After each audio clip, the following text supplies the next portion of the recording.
Good day, good evening, and good afternoon. Welcome back to Inside Greenhouse. My name is Asa. With me, as always, Siya behind the camera. Say hi. Yeah. Hope everyone's doing well. Today, joining us today is a force in the game, a multi-talented goat. Goat. The man is an artist, he is a producer, and he is also a sound engineer. The man himself, Tkay 10STAXX!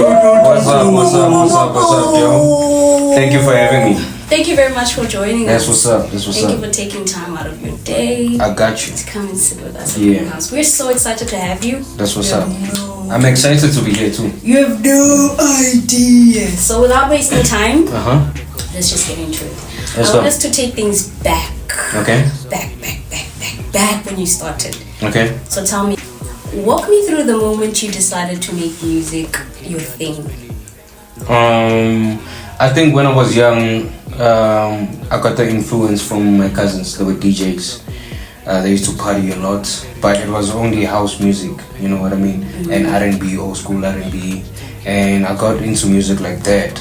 In terms of me getting into the hip-hop side of things, I think it's when I was still in primary, you know, like listening to Abu Tupac and BAGs and whatnot, you know. So finally one, my cousins got me into music, especially when it came to R&B and hip-hop. No, in house, my bad. Yeah. Okay. Yeah. So that's very interesting. House. Okay. Yeah. I used to be a house cat. I used to be a Majaiva. No, I used to rock a Macavela. Really? I'm telling you. Okay. So tell me about the biggest challenge you faced breaking into the industry, and what have you learned, I guess, from all of that? You know what? I don't want to lie to you and say there was a big challenge, because it was something that we loved doing and we still love doing. So, like, everything that happened, it happened for a reason. You know what I mean? It's not something we planned on some, if we don't make it, this is what we gotta do. We gotta get a 9 to 5. I never even submitted no CV in my life ever. Really? Yeah, never ever. Shut ever. out! I remember I went to this other spa. I think it was in Pretoria North. I was still young though, trying to get a part-time job. Yeah. Some guy told me, he's like, yo, you got a small body, bro. You can't be out here. You can't be out here, you know what I mean? So I think that was the last time. That was my last job hunting experience. Yeah, you told yourself that. Yep. Yeah, okay, this is not. Yep. This is not mine. Yeah, so when it came to the music thing, man, no kind of challenges, because you know when you love something, you pursue it. You're not thinking about the negative things or whatever. So that's what we went for, you know what I mean? And we here. True. Well, I'll tell you this. It was a blessing. You were blessed with that. Thank you very much. Shout out. So being a artist, producer, and a sound engineer, how do you balance all of those three roles without losing your creative juice? I think it's kind of hard being the artist and an engineer and a producer. Okay, first of all, I started as a producer and a rapper. Okay. Same time. I was not an engineer. I remember I wanted to buy a mic and a mixer. I went to Tramshed. You know Tramshed, right? Yeah. I went to Tramshed. I met up with this guy. This guy was like, what are you gonna do with this thing? So I'm like, I'm gonna make music. I recorded home because I had this dynamic mic with a paint hose as a filter and whatnot. You know, hey man, the struggle. The struggle. So the guy was like, yo, my guy, if you really want to get into this music thing, go to a school called Imendi, or there's I forgot the other one in Josie. In Auckland Park, I forgot the name. So I was like, Imendi? It's like, yeah, it's in Hatfield. And I went to Hatfield the following week. I went there, saw the studio. That was the first time me being in a studio, actually, because there was a couple of studios that took me around. I saw everything, and they showed me the prices. I went home, I was disappointed. Yeah. I wanted to know about the prices. It was too expensive, you know what I mean? It was too expensive. So my mom saw that I wanted to do this thing. And I think she never saw me have that much passion into doing anything, especially when it came to school. Because I'm in an escape. You know what I mean? So I think after that, she made a plan. I went to Imendi. That's when I learned how to. Actually, I didn't learn how to mix, but I got the bigger picture, got the idea on some. You know what? This is how you make music. I learned how to mix on YouTube. Really? YouTube is. And what is this thing? It's master classes. That's where I learned how to mix, and I took my time. It took my time. Bang tampi because I was focused on that. You know what I mean? So yeah. Okay. That's how I got into this thing. And now when it comes to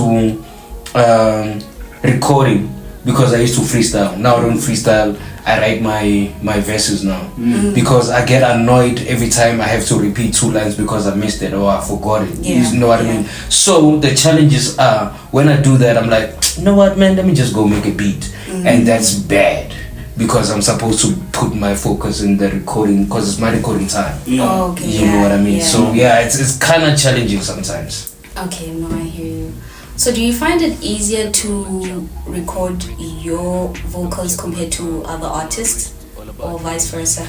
I think I find it much easier to record other people than record myself, because I'm my biggest critic. So every time I'm saying, Joe, can't do it.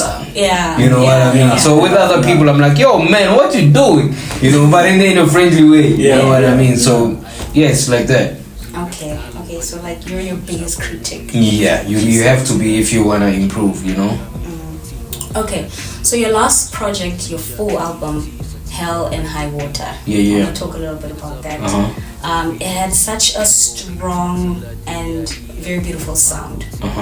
Take me back to what you were feeling during that time when you dropped it, and basically what motivated you to put it out as an album. Okay, first of all, it's not an album. It's just a project. I'm not ready to drop an album. Okay. I think dropping an album, it's much pressure. It takes a lot from somebody, and because I do a lot of things, I don't really have the time to just make music, you know. So to be honest with you, I was not inspired when I made the tape. It was a thing of, hey Joe, I haven't been dropping.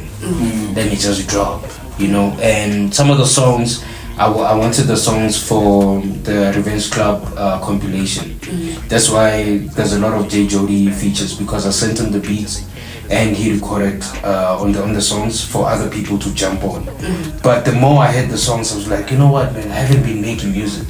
I've been just behind the scenes producing and whatnot, you know. So let me just jump on these songs, and next thing you know, I have a tape, hit up a couple of artists, and they were down to make the tape with me. And yeah, man, like, I was not inspired. I don't want to lie to you. It was that thing of, drop an inch. That's about it, yeah. But it was a beautiful project. Thank you very much. But it was an experience, because now I'm a solo artist, you know. Because I'm from Benchmark, so now just doing things alone. Also, like Jody had like a couple of things he did go Benchmark, and I had a couple of things that I did go Benchmark, you know. He was dope with the visuals. I'll be taking care of like the music, the sound and shit like that, you know. I can swear that, right? Oh, okay, good. Yeah, creative freedom. Okay, cool. Okay, thank you. Alright, cool. I thought I messed up. So yeah.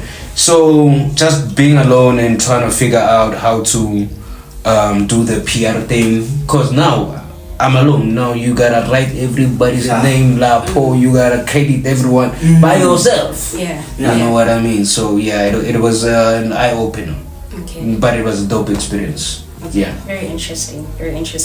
So this year you dropped JVC, a single called JVC. My favorite tune. And you featured J Jody.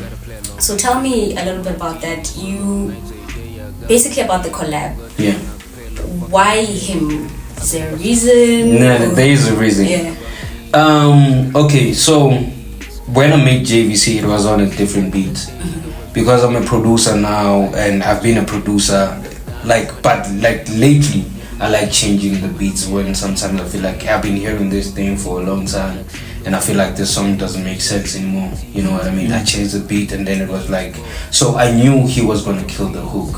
He was supposed to be on the hook. Oh, yeah? That's it. So the homie sent he sent the hook with the verse. I was like, God damn. Something took him probably. You know what I mean? But he killed it. So JVC is also that thing of I need to drop a single. I've been just chilling because I also didn't drop a lot of videos. I think I dropped one video last year, you know, when I dropped the project. So with JVC I was like, you know what, I'm gonna hit up Jody. I know it's gonna kill the hook. I had somebody on the verse in terms of the idea. I'm gonna hit up somebody, but he already killed the verse. I'm like, we keeping it, you know. Yeah, so that's about it. Okay, so you mentioned that when dropping Hell or High Water, you just felt like, you need to drop something. And that was a full project. Yeah. Same with JVC, right? You felt like... No. JVC was like, I was inspired to make JVC. Okay. That one I was inspired. But JVC is not in my upcoming project because I lost the project. So I couldn't remix it to sound like the other songs. You know what I mean? So yeah. Okay, so how do you decide when it's time to drop a full project or just a single? You know, like sometimes as artists we are too spontaneous, you know, we can just decide to drop any day, like because I'm also in a record label, I gotta ask who's dropping when and who's not dropping when so that everybody has a chance to shine, you know what I mean? So with JVC nobody was dropping at the time and I felt like, you know what, I wanted to drop something.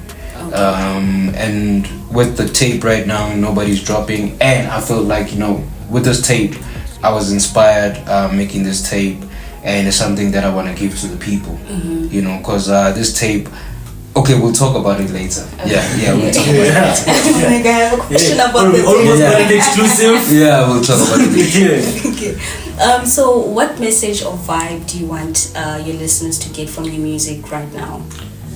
Right now, I'm chilled. The tone is different.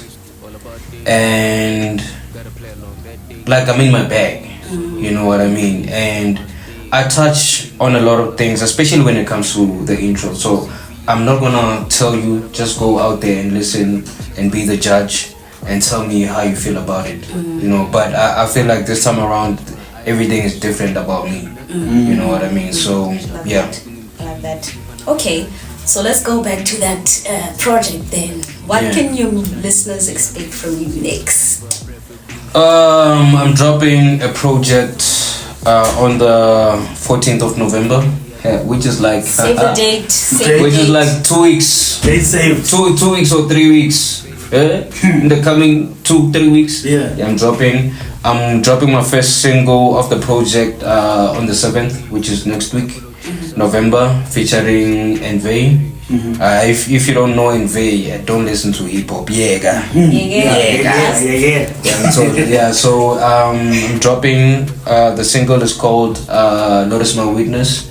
I got G Skills out there doing the backups, the harmonies, fire. So in terms of the features, let me just give you my features. I got J Jody, I got Black Lads, I got Ginger Trail, I got G Skills, I got Most Dope, I got 2 Years, I got Billy Bane, I got Cena Beats on 2 beats. Yeah, we co-produced. Shout out to Cena. And I got AV Rain Candy. And if I'm forgetting somebody, it's because, man, I'm sorry. Well, I got a question, right? Like, you've been in the game for a minute. You know, and you have seen so many storylines happen and be a part of the core of the stories that's been happening from your TWC days, from benchmark days. For me now, when I see also the list that you just pulled up, you're introducing a whole lot of new people in the game. You know, what inspired that for you to center yourself and be like, okay, yes, I can get the access to the big names, but I also want to give young artists a chance. Yeah. So what inspired that exactly? Okay. I think let's go back to last year. Yeah. I think mid last year or maybe end of. I think maybe it was the fourth quarter. Yeah. So what happened was a criminal actually inspired everything. Okay. Yeah. So this guy decided that he's gonna steal cable with gays. Okay. Yeah, bro. So He's we a didn't. young. Yeah. So we didn't have electricity. Sure. So my homie Saed pulled up. You know what I mean? So he pulled up at the spot. It's like, yo, let's go chill by Test Easy, my homie. You know, I'm like, okay, so yeah, let's go. Yeah. We pulled up. First day I met Test, he told me that, yo, I'm a rapper. I'm like, okay, shall play your music then. Yeah. Play the music. He was with Most Dope, you know. So I listened to the guys. I was like, you know what? I need to work with these cats. Yeah. Yeah, bro. So we came back, I think the following week. Oh no! Actually, we took a month. We took a month because Most Dope was not around. We took a month, and then when he pulled up, we made music, bro. I think that was one of the dopest sessions we've ever had. I don't wanna lie, you know. So the more I worked with Test and Most Dope, I got my inspiration back. Okay. You know what? I got my creative juices back. I wanted to work. Yeah. You know, and obviously when you work with young cats, they introduce you to young cats. Yeah. And me, every time I'm with the studio with a young person or an artist. Yeah. Like, you know, sometimes artists, they like doing this thing on some let's say I'm out here on the PC. They be out here on top like, oh, you sing. Nice, Oh, what's going on? Okay, jump on the mic. That's how I do. That's fine. And to find out everybody that I worked with so far is amazing. Yeah. So that's like, about it. Like I've heard like so much from the people who are not in this room at the moment. Yeah. And how much they appreciate your presence, your advice, even your put on, you know. And I think this is something the game also needs to be exposed to, that there's this connotation about OGs not being welcoming, you know, in the SA hip-hop industry, you know. But here I'm seeing a person who actively is giving young people a chance, you know. So for that, I just have to salute you for that. Yeah, shout out.